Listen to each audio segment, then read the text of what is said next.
Every car guy has a story to tell, right from the point that got them started, all the way up to where they are now, and all the amazing experiences and incredible vehicles that were involved along the way. This is one such story. So that we were talking earlier about car beginnings, right? Or where we started with our cars and stuff. Everybody has an origin of where they start from. So you started here. Now, what is this? That's a Plymouth Satellite, 1973 Plymouth Satellite. And was that your first car? That was my absolute first car, bought with my own hard-working money. Now, how'd you come about this car? Well, I saw this car one day at a laundromat right across the street. There was a car wash that I was washing my brother's truck. That's how I got him to lend me his car, you know. So I looked at that car. It caught my attention, the shape of it. I just liked the shape. And by that time, all my buddies had cars. One of them had a Camaro, 73 Camaro, and he was all raved up about it. And another one had a Mustang, of course. But I saw that car just look different, and I loved it. It's just now at this point, did you know anything about cars? Oh, the only thing I knew about cars is positive and negative battery. I changed the tire, changed the oil. By that time, that's how I got my brother to, again, let me his truck and car or whatever. And that's about it. Turn the radio on. That's about it. You know what I mean? And you gotta start somewhere. Right, and this was you said in the valley somewhere in the Calexico? Yeah. So that's and when I got that car right across that street, there was a grocery store, and they had car magazines.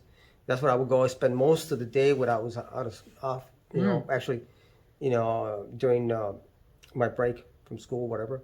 And I read the magazine. Sometimes I didn't have enough money because most of my money was going in fuel. It was a 2-barrel. But you know what? When you don't have no money, that's how it goes. And what year was this?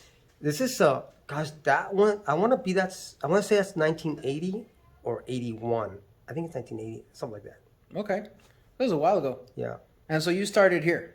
Yep. Right, and so this was you, right? That's me. Right. That was about 6 months after I got the car. Okay. Something like that. And look at you looking all cool. Oh, man. I thought I was all a hot shot. You know what? At that time, all my buddies had girlfriends and they got cars. And I figured there's something wrong here. So, yeah, as soon as I got my car, I got my girlfriend. That's how that works. That's how I found out that works. Okay, and so pretty much how long did it stay like this? Like, how long did you stay? Well, it stayed like that for another maybe 6 months until my girlfriend ditched me, first girlfriend. And then I decided, well, I needed to go another direction. So I decided, you know what, it's time to change the color of the car. I always liked dark green, and I wanted to match it. So you decided to change? I decided to change it. And so this is when this happened right here? That's it. That was my new start. I thought, you know what, new girl, new car. I thought. So what made you decide on that color? A forest green, everybody had, red, blues, nice colors, nothing bad. I just wanted something different. And that green always stuck, the dark green. And right about that time, I started, knowing about racers, modification, carcraft, and the car culture. And then during those years, there was a lot of, lowrider community in my area, which didn't really appeal to me. That's why I got rid of those hubcaps. I just, that's how I got the car. But then the trunk, that car had those original hubcaps. Those are the ones. So I said, I'm going to go with these. They just look cool.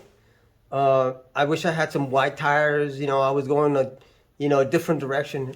A buddy of mine and me, he had a Camaro. He was going my direction. Everybody else was going different direction. We were kind of like, it's just different. And I was the weirdest one with at the time, I didn't know it was a Mopar. One day, in fact, a guy at a 7-Eleven said, hey, you got a Mopar. I said, what's a Mopar? Yeah. I know, it's Plymouth, I told him. That's how stupid I was. Okay, well, I mean, hey, and what's up with the stickers in the back? I noticed those. Well, I thought the stickers would make it a little faster. It certainly looked cooler. No, everybody had...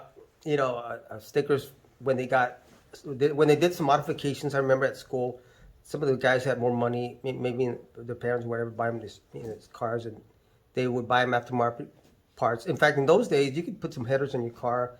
Emissions were not that strict in California. So people had money, or maybe some mom and pop, daddy and mommy, would buy, some of my friends, some aftermarket parts, and they would tinker with it. And I wanted to do the same thing, but I just didn't have the money.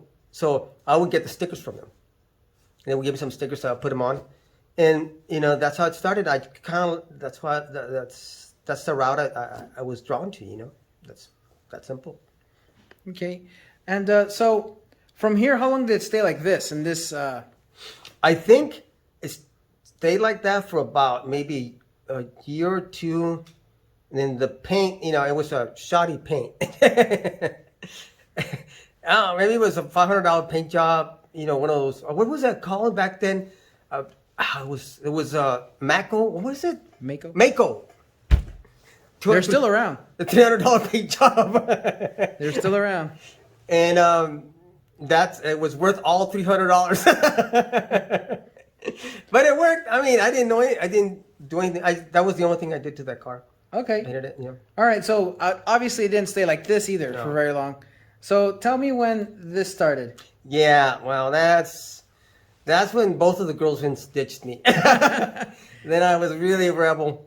And you know what? Screw it. I'm done with girls. I got one girl now. It's right here. So I decided, you know what? I'm all in the car. In those days, I was working in the fields at the time, trying to make ends meet. And long story short, that's where I got my first cam. I'll never forget it. Edelbrock, the Performer package. It was called the Performer Plus package. It came with the Performer intake. In those days, it was the whole hoopla. And the camshaft, I think it was a 270 advertised duration, in and out, and I bought the headers, the Headman headers. Oh my God, those things leaked everywhere. But hey, it looked good, and those wheels, I bought those wheels from Those are pretty beefy. What are those things? Yeah, I've always wanted some of the. We used to call them the flat tops back then. There was the Kelly. I think there were 50s. I had 14 by 10. No, I was 15 by 10 in the back, 50s. So they're 10-inch rims in the back. About 15s at the time. Wow. And the front ones were 14s. And they were the Kelly brand tires. I liked always the tread. I like the way, we call them flat tops. I like the way, you don't see that. I mean, I wish they would make them, I would put them on there. It was just a different look. It was a 70s look. And then the front, because I didn't have enough money, I had Winston. In those days, there was a car company, a tire company out of L.A., Winston. They used to call them Sam's. And I liked them, and I bought those at a second-hand shop, those wheels. They were all dinged up, and I did what I could. Okay, and so this is you taking a look at the car. Oh, yeah, there you go. I had my traction bars. Check it out. I installed those. I didn't know what the hell I was doing, but hey, they look good. It was just kind of the looker, but I had a little bit of upgrade. That was my upgrade from a 2-barrel to a 4-barrel. In those days, by the way, Edelbrock, it didn't have those. It was a Carter. Basically Edelbrock bought Carter up, and there was a Carter 625 and 4-barrel with with that cam, 4-barrel intake and the manifold and the headers, and that really woke that car up. And then that's when I started getting a lot of information. My favorite part on magazines was not really the cars, but the tech. In those days, when kids, they look at the comic books. I was reading the tech, and in my head I was just imagining, what you do, and that's when I found out about timing. Everything that I learned was really on hand and on books. So everything that you've known so far, you learned mostly on this car. On that car, yeah. Oh. And so let me ask you this: from here, to here, what's the time frame? I want to say 3 years or 4. I think it's 3 years. So from 81 to 83, 83, 82, 83, something like that. About 3 years. Yeah, something like that. In that time, a lot of things happen, you know. Well, I was born. You were born. Yeah, that, you know, that's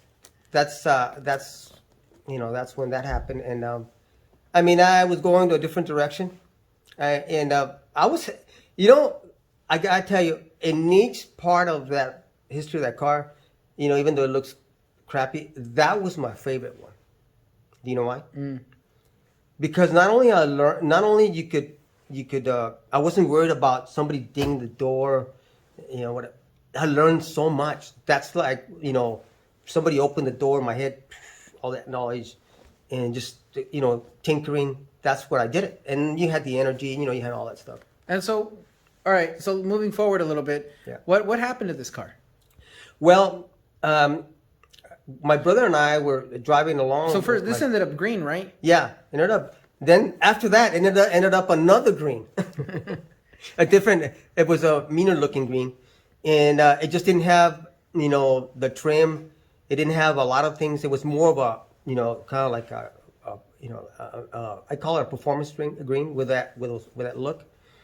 And it had the grill. I painted the grill black, and I wanted to put a Roadrunner hood on it. But then I looked at it. I got in one of them. I didn't seem right. I never did like the Roadrunner hood on that car. I like the flat look. I don't know why. You know, I got in one of them. When you get in the car, it's deceivingly small. It feels like it's a small car, but it's because you know, when you have a power boat, it just looks bigger. Okay. But anyway. So Seamless. what happened to that car? Well, we wrapped it. My brother wrapped it around. Well, no, my brother. We had an accident with another incoming car, and he lost control. He thought it was a motorcycle, and it was a car with one headlight.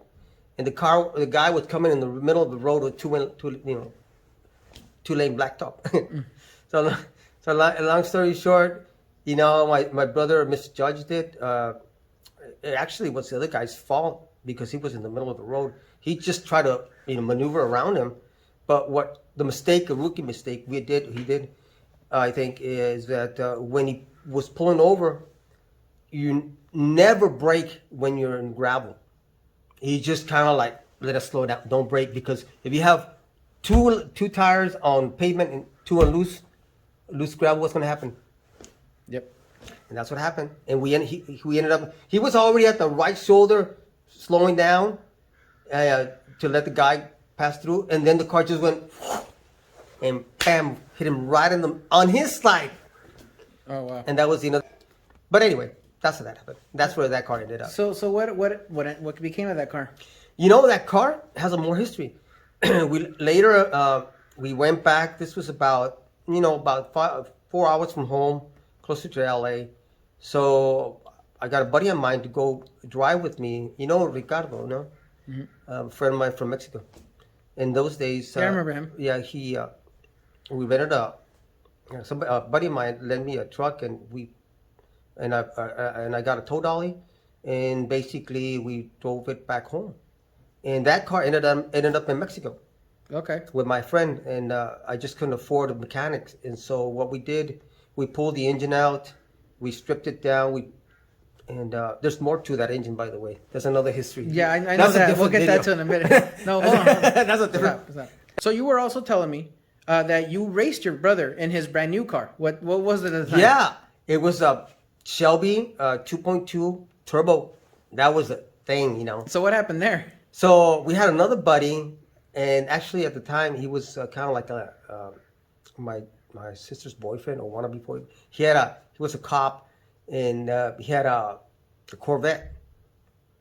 And you know, they were all, hey, you know what? Why don't we just go and have a little fun? So we were out there in the boonies. I mean, it was a small town. So we were out there, and he and I were duking it out. He and my brother were duking it out. You know, my brother, I told him, you know, I can take you. He had a Corvette 350, 79 Corvette. I think it's got the 350 in it. So he thought he was badass. So they raced, and my brother beat him. What was your brother driving? My brother, he was driving the 2.2 turbo Shelby Shelby what? Charger. Oh, okay. So what year was that thing? That was I think it was 84. Okay. 84 or 85. It was the first year of the turbo. That was a Shelby Charger, huh? Chevy Charger, yeah. And he beat him. I mean, it wasn't a quarter mile, it's probably an eighth of a mile. I mean, we didn't have measurements, you know. We just raced, and he beat him. And then I was the guy, you know, just sort of the referee, you might say. And I was, hey, why don't we race? No, at the time, all right, whatever, why not?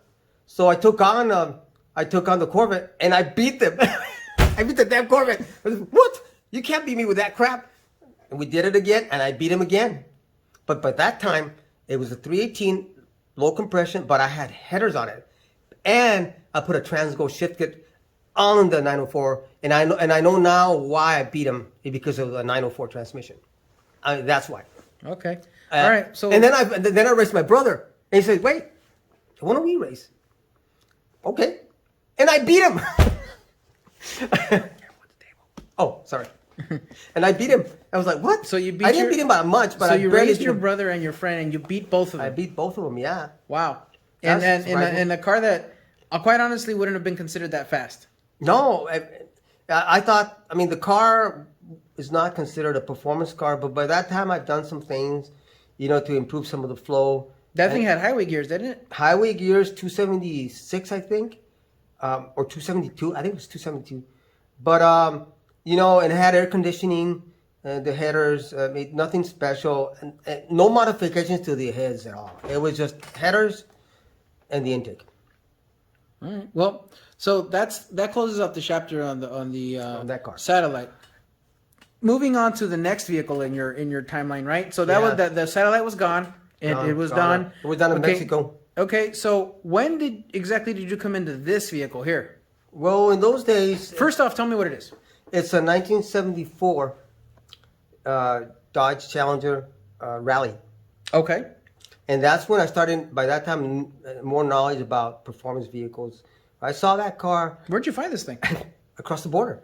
Oh, wow. I saw that across the border. It was parked in front of a house. It had already been exported to Mexico. And I didn't have a car. Okay. But I did have my engine.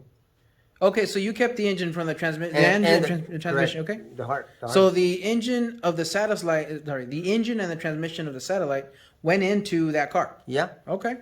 correct. How much you get that thing for? About $300.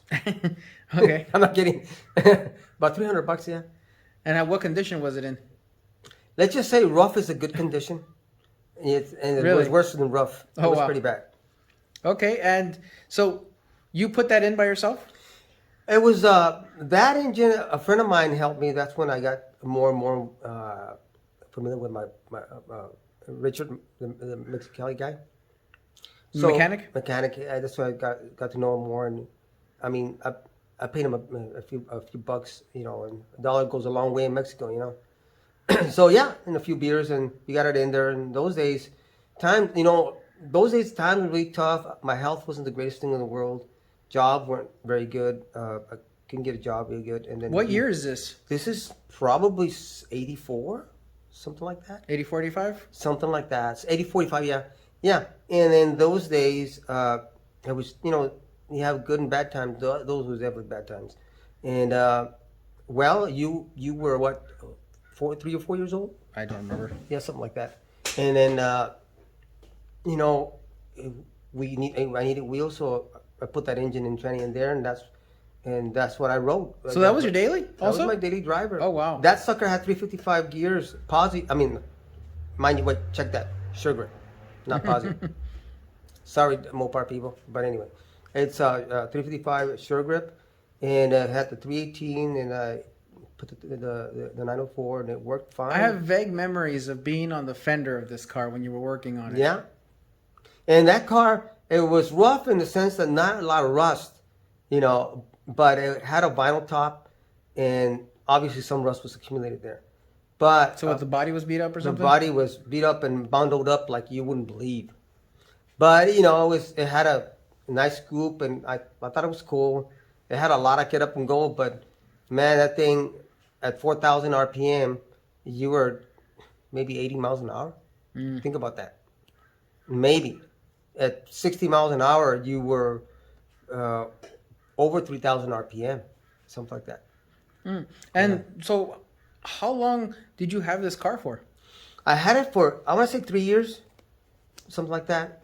That's when I found out more about the, the slap. It came with a slapstick.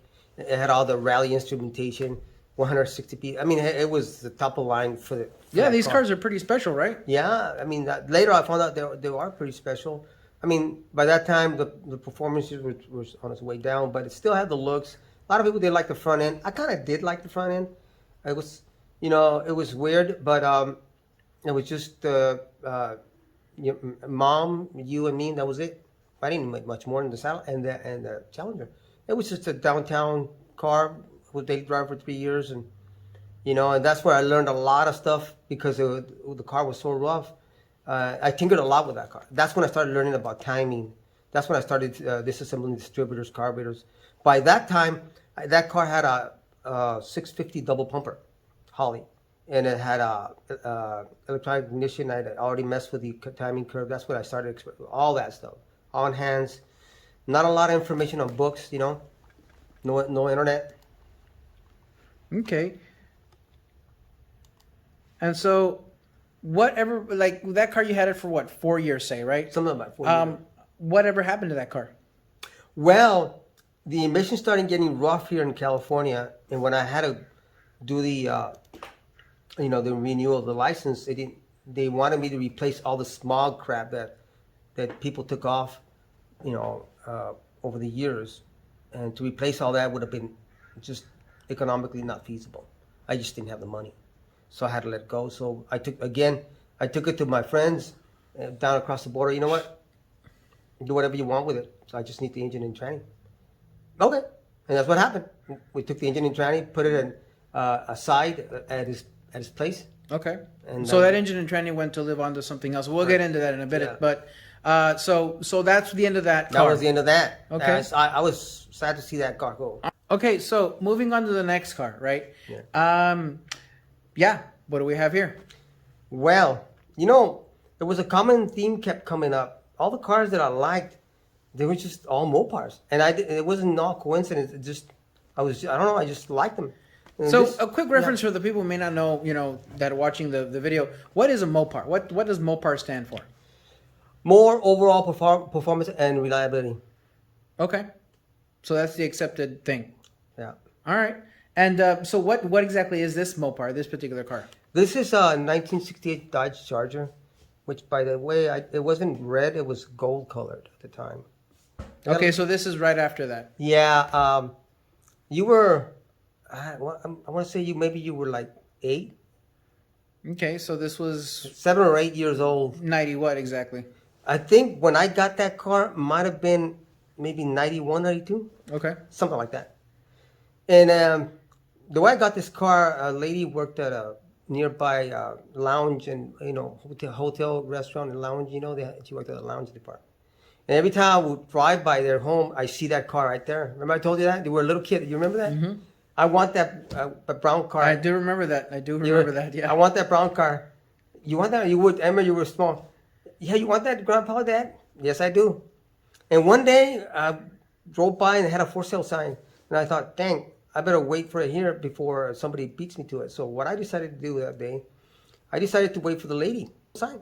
I mean, there was no cell phones. It was the beginning, maybe it was the beeper era, Some people, only people, the top-notch people, I guess, got beepers. But anyway. So I got to ask you, why this car? Why the Charger? What? I mean, obviously it's an iconic car now. People remember it from movies and stuff. But for you, why this car?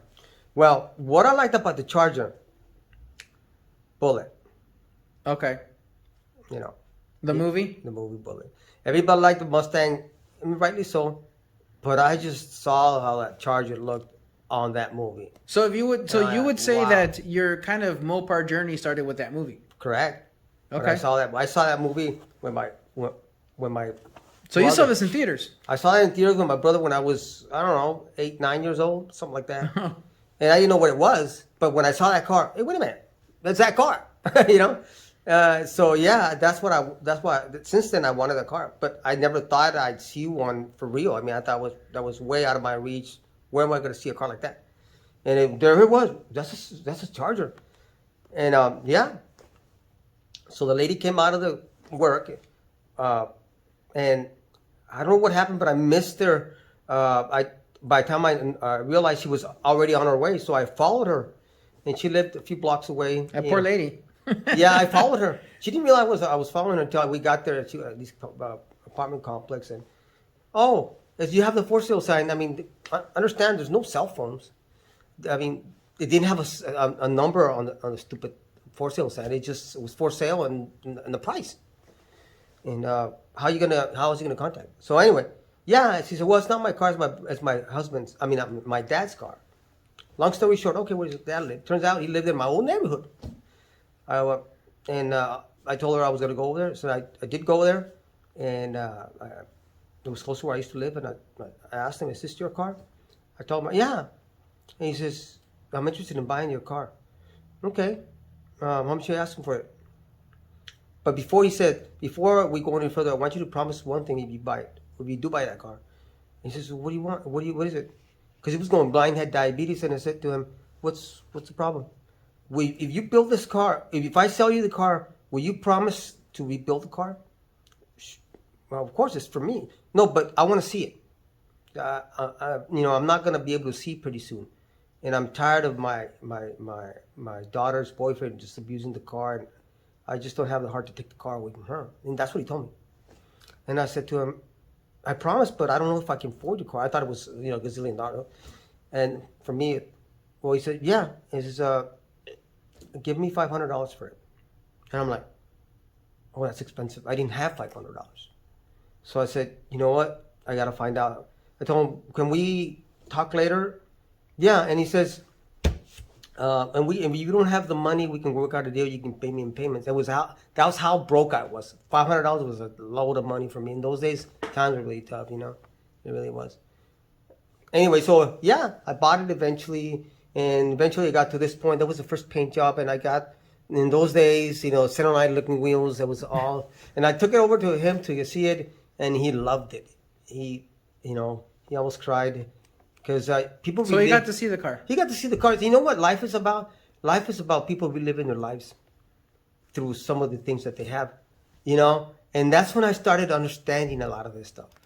I mean, I painted it silver because, I mean, I didn't know I didn't know other tricks I could do. I thought everybody painted.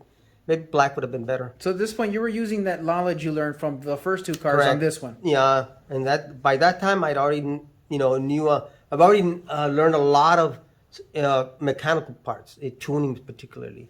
I hadn't rebuilt an engine yet, and but I knew carburetors because I assembled a lot of them. But anyway, long story short, it got to this point, and by that time, it still had a 383. That was a 383 two-barrel engine. It was a 3 rated at, what is it? So 383 cubic inches? 383 cubic inches. So about 6.4 liter, 6.6 liter, something like that? I think the rated factory 290 horsepower. The two-barrel one. Okay. Single, and the only difference is just the two-barrel. It's a single exhaust. You put a 4-barrel different cam and dual exhaust. It's like a regular 383, Okay, and so this is when. Was it working good when you got the car? Did you have to do a lot to it? Yeah, but by that time, this car wasn't working very well. It was blowing had some blow-by, had some issues, leaks. Of course, what car doesn't have leaks? And again, this was your daily also, right? That was my daily driver. But what I did, by that time, I rebuilt that 383 with my buddy across the border. That's what I was able to, that's why it was possible. A lot of it was across the border affordability, And we were buddies, buy some beers and we just build it. And I mean, and then by that time I'd already gotten some rallies. You see that? I got a hold of some rallies. I started knowing more about Mopar cars. And as time went by, then we met the Chrome guy. We used to call him the Chrome. So around this time you met several people. Yeah. You met Faust. Yeah, Faust. Faust in Mexico, right? Who Right. basically was Mr. Charger down there. Yeah, this guy.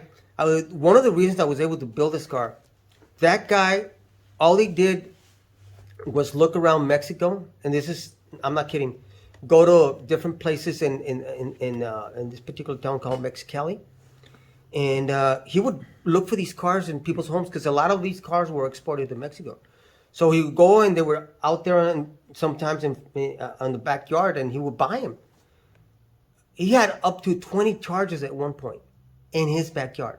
They were all bought, and some were, half dead, and most of them were complete cars.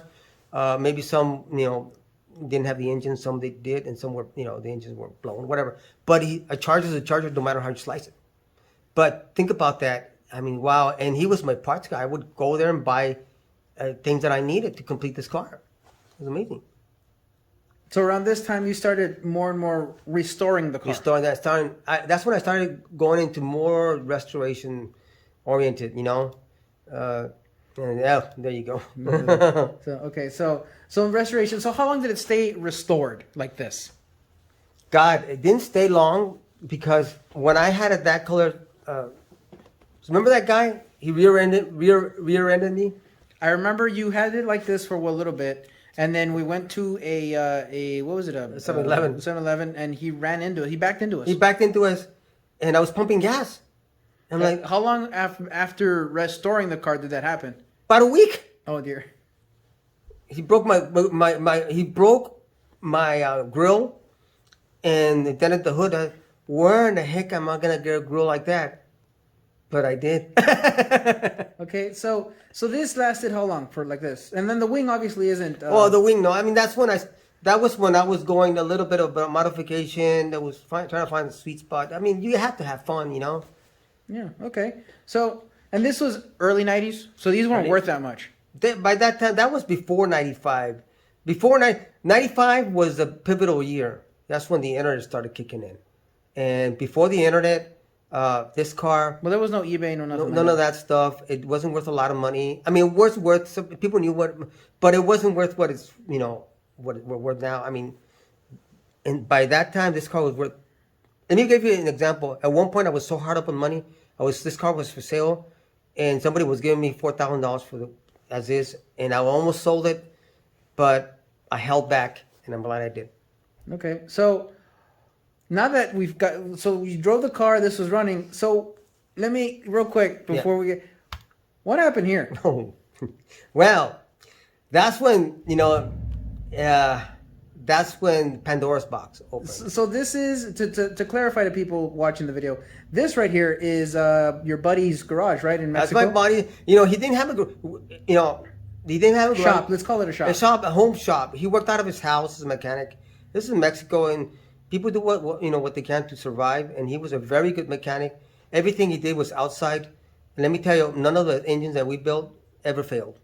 Well, that being said, what's going on here? What's the deal with this picture here? Well, by that time, he had rear-ended me, and I'd known more, and I'd already met a shop where they did some chrome plating over in Mexico, and everything was very affordable, and I learned all this through the mechanic. So I had the mechanic guy, had the chrome plater, and then I had the upholsterer guy, and I also had Faust.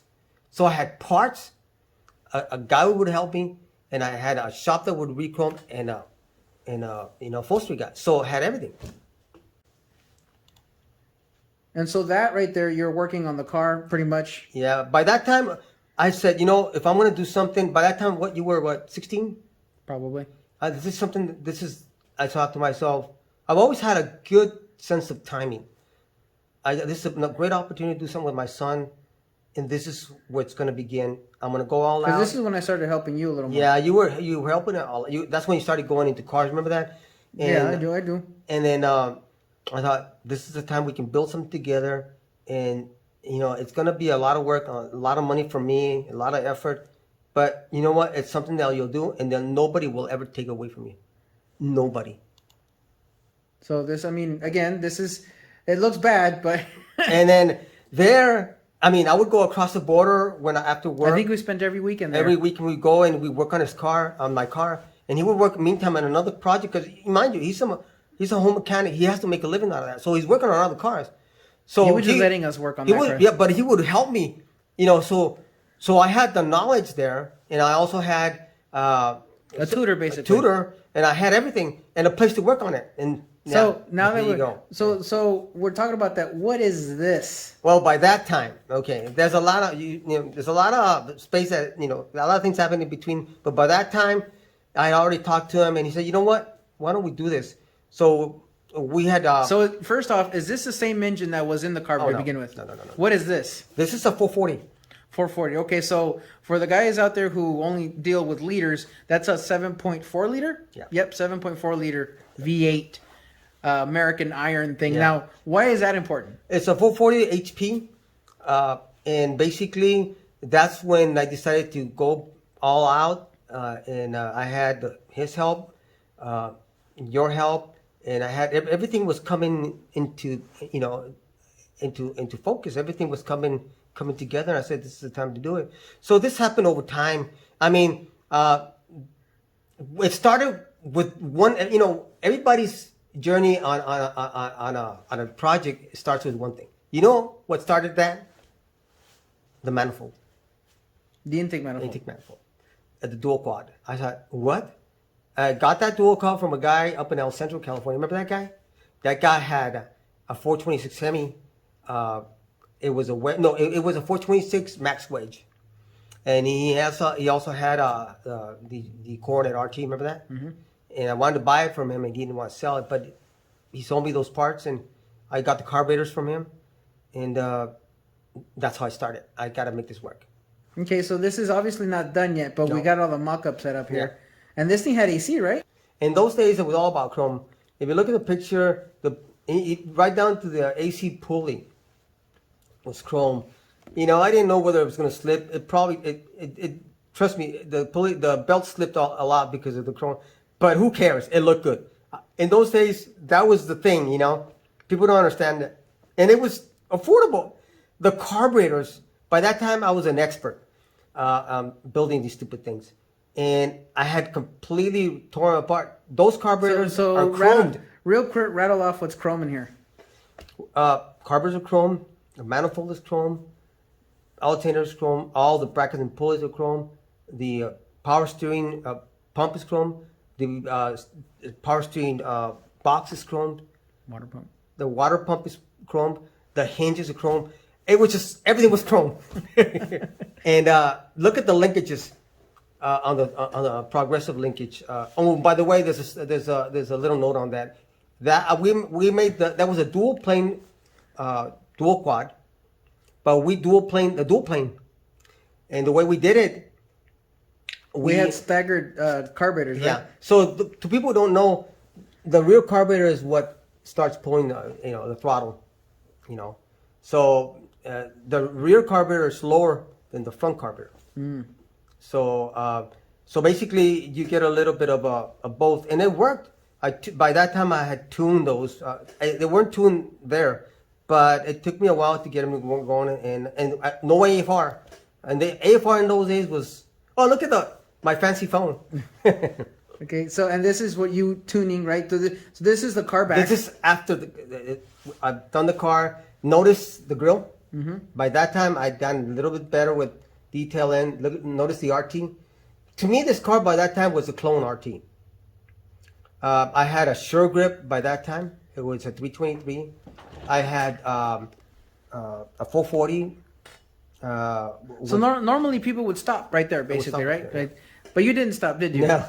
So, okay, so this is kind of the interior we're working with. This is before we get to the next step. What's going on here? Well, I know a lot of you Mopar guys are gonna hate this because I, mutilate the car a little bit. But hey, you know what? You can undo things. So I did the restoration on the dash. Notice the chrome trim around the dash. Notice all that. I did all that.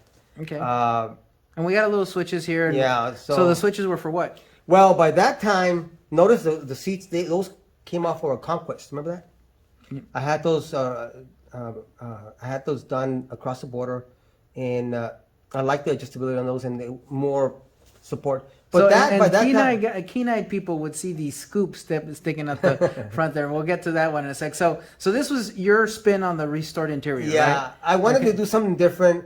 Everybody's doing that restoration, and I thought, okay, I'm gonna make my own little rendition. All right. So now that we got car restored, everything. What happened here? Wait a minute. Why is there a hole in your hood? Well, by that time, I had decided that I'm gonna go all out, custom make my car. It's great to have cars, guys, and have them restored and whatnot. But what good is it do if you don't have fun?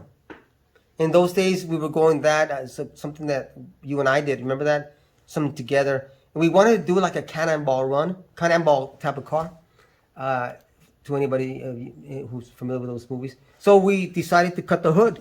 So tell them a little bit about the scoop. Well, I think that's the scoop is what started this journey, right? Scoop started that. I bought that at the swap meet. Because it looked cool. Yeah, and then you know what? I had it polished from the same guy because the guy was a chrome plate in place, but he also polished, and it looked great. And I thought, you know what? This has to go on there somehow. It looks just too cool to be there. So it didn't fit. So if it doesn't fit, what do? You cut things. And then the hood was already banged up. So you know what? This is an excuse to cut it. And it's something that I kind of wanted to, maybe for some people it's kind of like vandalism or whatever. But I wanted to get it done, get it out of my system. And there it is. We wanted to do what is it called? Custom... Restomod? Restomod. G-Machine. G-Machine. You want to do a G-Machine. There you go. And so, for reference, right? Yeah. At this point, the car has been painted again. I did. That was his third paint job. Okay. As you could tell, there's a darker red there. Yeah. What red was that? That's a red that my buddy and me we came up with that color. We just combined. So what's going on with the wheels? Notice that they're not the rally wheels anymore. Well, that's when the bigger sizes started to come in. They started to look good because they were different. And you know what? Why not? It won't look good. It won't fit the thing if we don't put the wheels. So I got those. What's up with the scoop? Well, I said, well, we have the scoop coming up. Why don't we the scoop needed a scoop.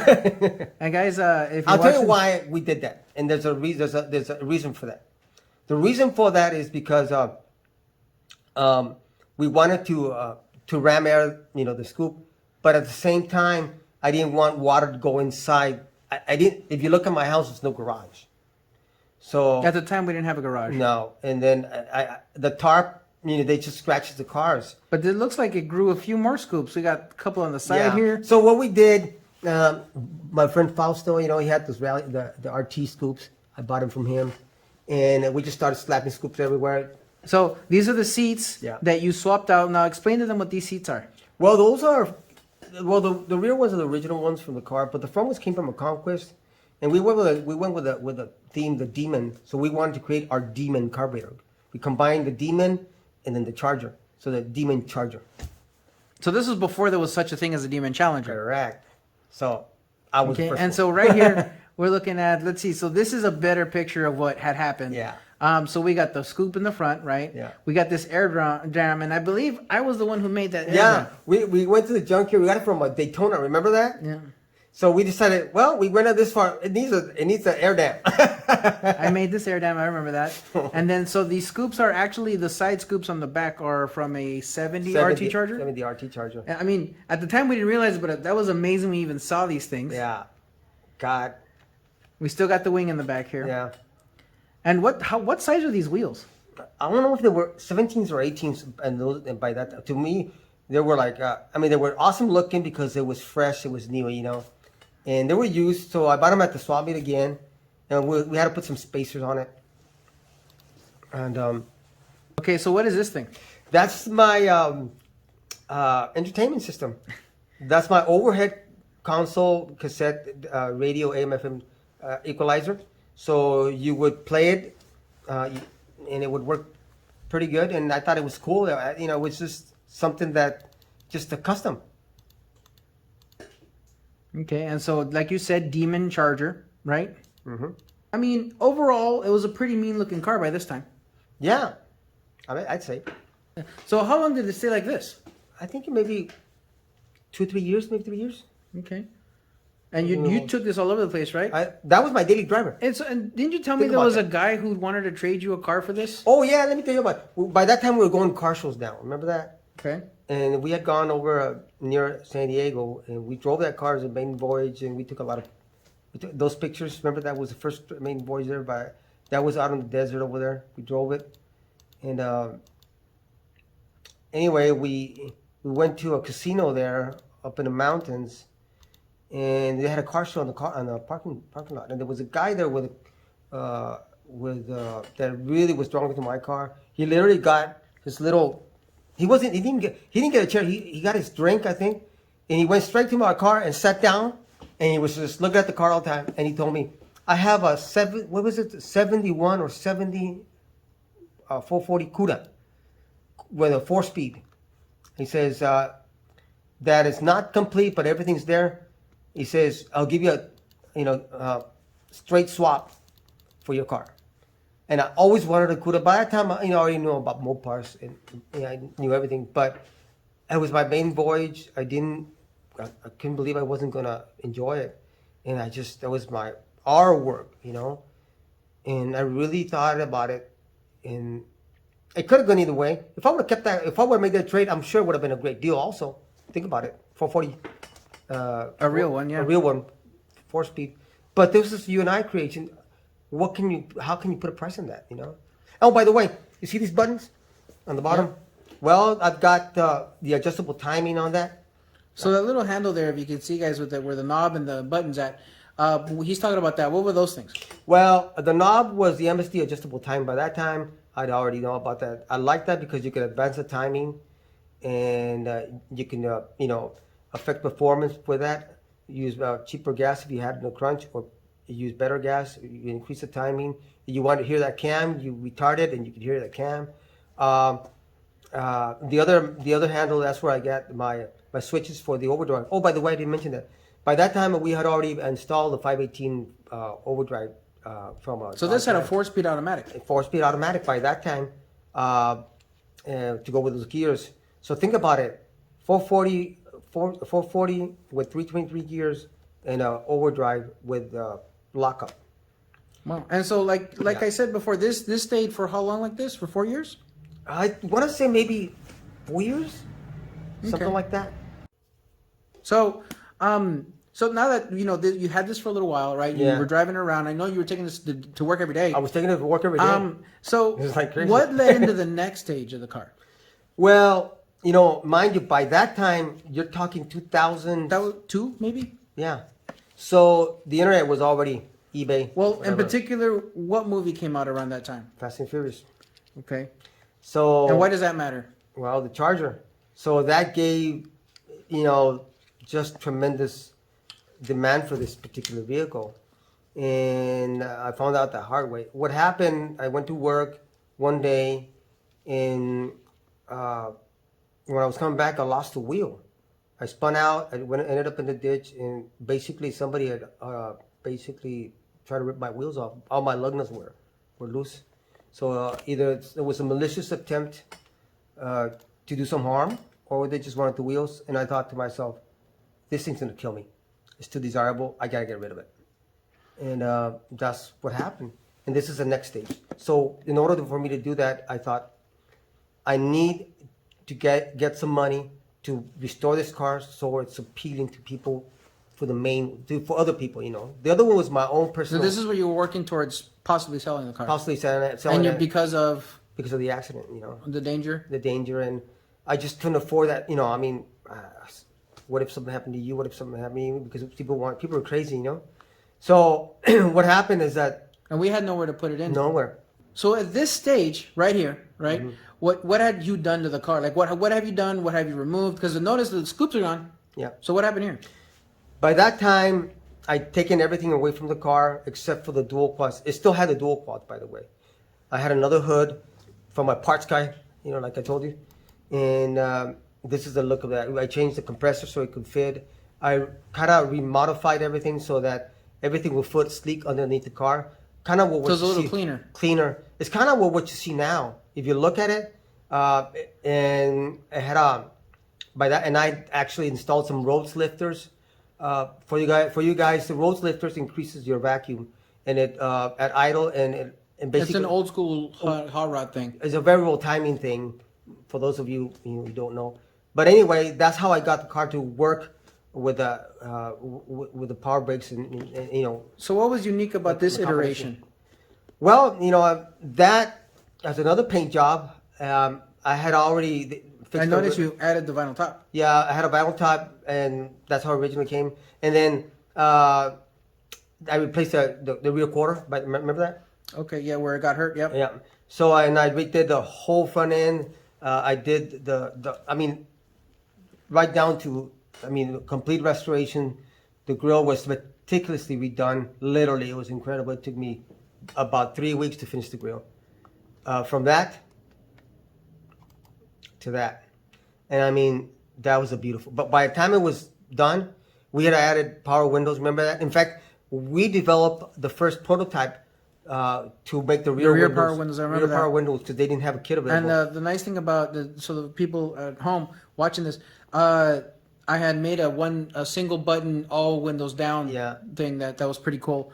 But so at this point, this car, what happened to this car? By that time, What year is this? this is, I want to say 2005 or 6, Okay. something like that. And by that time, of course, you know, it was all the rage. It still is. I mean, it's got, you know, just the looks is just something, you know, that it's what, you know, people want. And then it's a beautiful car. But I needed better wheels. And these are basically the Shelby 350. Eleanor wheels? These are the Eleanor wheels. Okay. The only reason it looks has good. Yeah, the only reason I bought those because I got a good price at a saw meet with the brand new wheels and tires, and that's why. I mean, they don't look bad. And That's for why I those got of those. you guys who don't know, this is a Ford pattern, bolt pattern. That the Ford bolt pattern matches the Mopar Yeah. bolt pattern. 4 or 5 and a half. So what happened to this car? Where did it end up? Well, eventually I sold it. I mean, So how'd you sell it? I went on eBay. Oh, so this is eBay. It's an eBay deal. I sold it through eBay, and I told my wife, you know what? I think we're gonna have to move. And basically, the reason I'm here in Salinas, I told her, you know, my dad's sick. Things are pointing that way. You know, we don't have any money. If the car sells, that's a sign. I always go by that signs. You know, So- if it sells, it's time for us to go. So you sold it, right? You don't gotta say how much, but you sold the car. I sold it for, you know, more than I mean. I got quite a bit more money that I invested in, but you know, there's a lot of hard work and labor. So where is this car? This is in, I think, Middle East. Okay. Yeah, guy bought it on the internet, and I thought he was joking. He came over and asked for the money, and he says, "Let's go test drive it." And he says, "The AC works." It works. So we drove it, got home. He just got it, money, boom, boom, done. See you later. They took the car, and that was it. See if we can go back. I thought to myself when I sold that car, all that hard work gone just like that, and all the memories. But you know, sometimes you reach at a crossroads and you have to make decisions. I just couldn't keep that car anymore. I didn't have a garage. It was going to get stolen eventually. Oh, look at that. thing. So in the middle of all this, right? Yeah. Just so people, so we're not backtracking too much, but this is kind of around the same time. About the same This time. car was also part of the mix. The mix, What correct. is this? That's a Dodge Coronet 440, but it wasn't a 440. It's just a came with a 318. That was a trim level. It's a trim level, and it was a coupe, but a perfect platform for a Super B clone Okay. or a So that's what this is, a clone. it's a clone. Yep. All right. And so this car was for what reason? Well, the reason I needed money to build the car to fix the charger, and I mean it's not like we had a lot of money, and the only extra money I got was from working on the side. So I had to restore. I bought this car, and my boss, he and I went into this venture. He gave me the money to buy parts, and I put in the hard work and the connections, and we built the car, and we sold it to make a profit to build the charger. That's how I got my money. You get money by working hard and getting another job. You know what I mean? That's how you do it. Doing side jobs, and I was sad to see that car go. That was a beautiful car. After we were done, a lot of people don't like the split grill, but I loved it. Honestly, for what it was a nice car. And to that, guys, at one point, this was the lineup at home. Correct. So explain to the people what this is. That's when, by that time, you were all grown up. I think that's our pinnacle of Mopar, I think. I think so, yeah. Because we had, I mean... And this was just, these weren't even the dailies. No. And, people say, well, you have to have a lot of money to get these cars. Maybe now. But back then, this was all done by hard work. You can look at these cars right now, and you can say, well, that's quite a bit of cash. Well, this was what? 20 years, 10 years in the making? Yeah. So by that time, I had the Charger, the Super Bee, and your Charger, and I had bought you My Stealth. the Stealth. You had the Stealth. So we had this in the driveway. All these cars were in the driveway. Plus the truck that you truck, had, and the Sentra, my mom's Sentra. Yeah. So it was a Mopar home except for the Sentra. People remember that people would stop by. We had our own little car show. They would just stop by and literally look at the cars. I was like, what? Which was part of the problem. Really. Correct. That was the problem.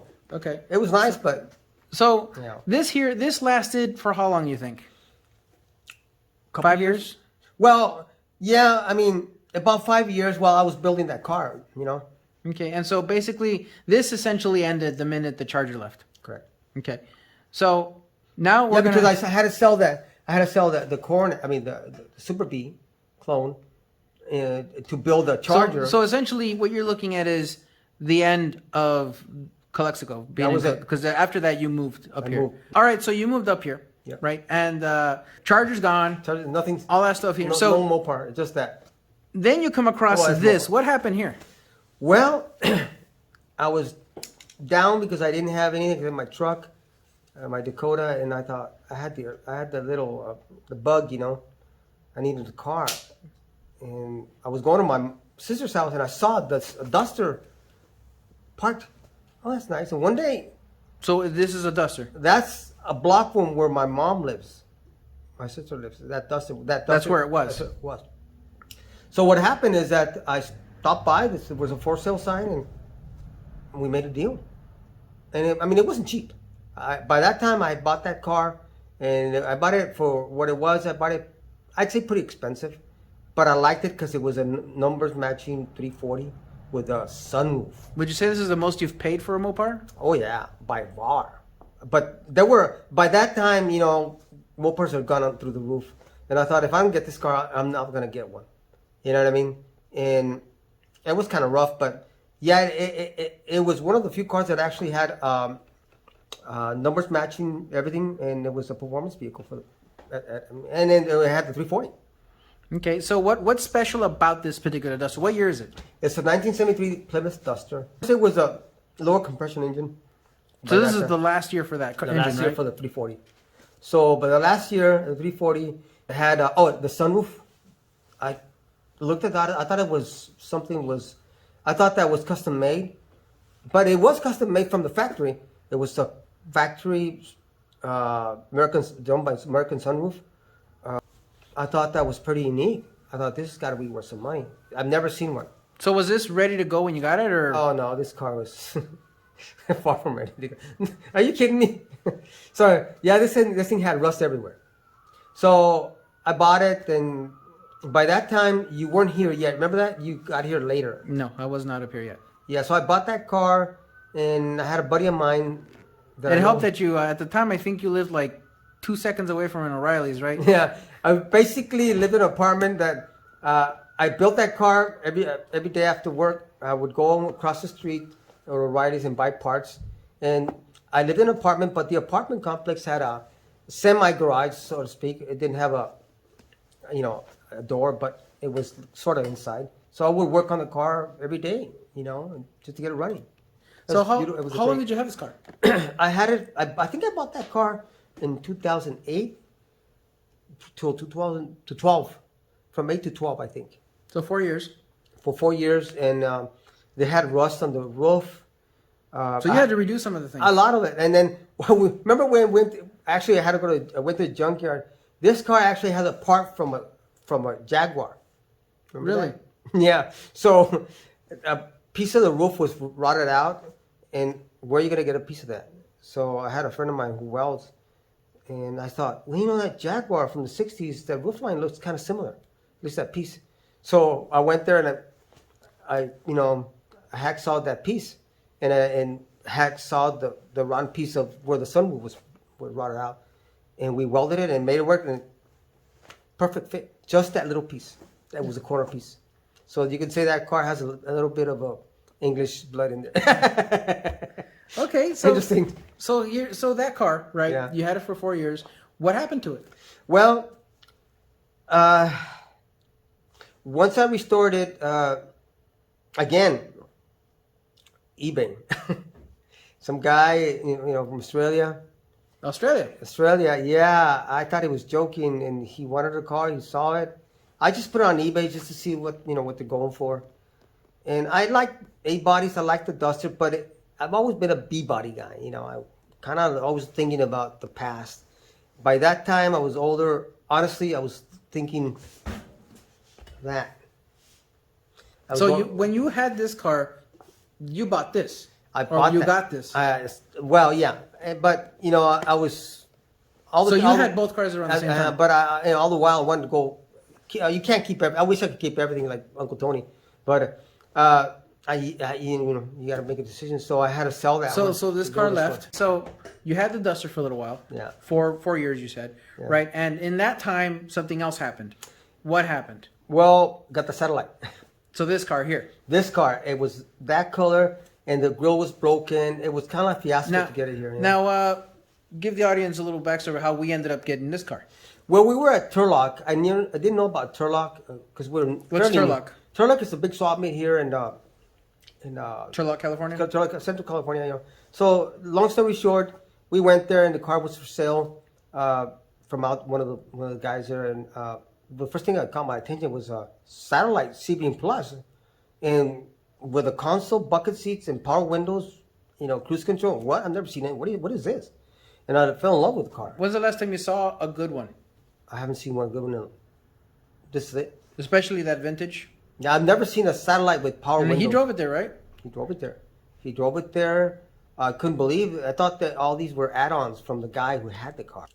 How were you able to acquire this vehicle? Well, I still had the Duster. It hasn't been sold yet. And I wanted that car when we went to that swap meet. I didn't have any money, of course. I mean, stuff. You know what I mean? I'm just a working guy. So and the guy wanted like $3,000, right? Yeah, and well, my son, he had the idea. Well, I'll buy the car for you, and then you can pay me later, whatever. Really? So yeah, and we had already gone back home. I called the guy. Yeah, the car's still here. Anyway, so that's how I got that car, and I still had the Duster. At one point, that's when you had that 83 Cordoba. Can you see it in the back? So anyway, that's when we had the Duster. Yeah, there's my old car is peeking out in the back, but we'll talk more of that. That's a different video. But anyway, so getting back to this car. Yeah. So anyway, this car, it was rough, but not as much as the other ones. I like the accessories that it had. A great platform. I never intended to make this car a dragster. By this time, I wanted to build something different.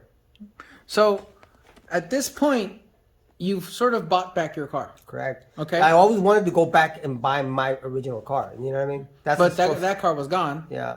So, all right. So, how long did it stay like this? I don't know, about 2 years? I don't know. Maybe like 2 years? All right. So, then, when did this happen? Well, by that time, I'd already gutted everything out. I had a local upholsterer. Now, mind you guys, this is the same car I did a review on, if you'll remember, in my previous video. And I'll leave a link in the video for you guys to go check that out if you want. But, so, now we've come full circle, you say? Yeah. Okay. So now I'm all grown up, older. I want just the luxuries. But I want some oomph. I want, a combination. So I thought, why don't we do a European touring car? So what is it? GT, more of a GT car than a hot rod. More of a GT car than a muscle car. That's exactly right. So it had a 360 in it. It still has the original engine, but we did some things to it, and it's a 360 with 10-to-1 compression with 340 X heads, and but they're fully pocket ported and polished. I think they can flow at least over 400 horsepower, I think. All right, so now we made it to the current day. Yeah. Right, we have that car behind you, that Satellite. Yeah. And so, what's next for you? Is this where you're stopping? Is this where you're going to stop with the vehicles, or that's? Well, inherently, well, I'm still capable. You know, God's going to be 61 years old. I've always liked to tinker. I don't think that ever it's going to end. But yeah, I guess it's going to be my grandson's car eventually. I don't know. I mean, for now, it's mine. I'm going to enjoy it. We'll see what happens. I don't know. All right. So, any last words before I close the video out? Yeah, you know, these cars are never done. It's not what it's about.